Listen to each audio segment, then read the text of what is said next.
పల్నాడులో పోయినసారి గవర్నమెంట్లో ఒక్క ఎరపతినేని గారి కాన్స్టిట్యున్సీలోనే దాదాపు 300 మందిని ఒక గ్రామంలో మాచవరం గ్రామం పిన్నెల మాచవరం మండలం పిన్నెల గ్రామంలో ఒకే 300 మందిని అసలు ఆ ఊర్లో నుంచి వెళ్ళిపోయారు, పారిపోయారు వీళ్ళ దెబ్బకి.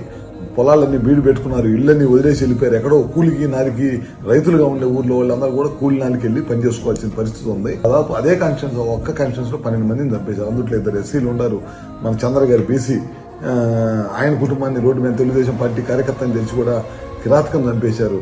అదే కాకుండా అక్రమ మైనింగ్ చేశారు, విపరీతంగా చేసేసి ఆ గుంటలు ఉంటే ఆ గుంటల్లో కూడా పిల్లలు చనిపోయి 7 మంది పిల్లలు చనిపోయినా సరే ఎవరు కూడా పట్టించుకోలేదు. ఇట్లా 1 కాదు 2 కాదు అరాచకాలు చేసుకుంటా వెళ్ళిపోయిన ప్రభుత్వం ఏదైనా ఉందంటే అది వైఎస్ఆర్ ప్రభుత్వం. మా ప్రభుత్వం మొదటి నుంచి ముఖ్యమంత్రి గారు చెప్పేది గ్రామాలు అభివృద్ధి ధ్యేయంగా పనిచేయాలి, అభివృద్ధి లక్ష్యంగా పనిచేయాలి. అందరూ పొద్దున రైతులనక రైతులనక కష్టపడి వ్యవసాయ కుటుంబాల నుంచి వచ్చిన రాష్ట్రం మంది.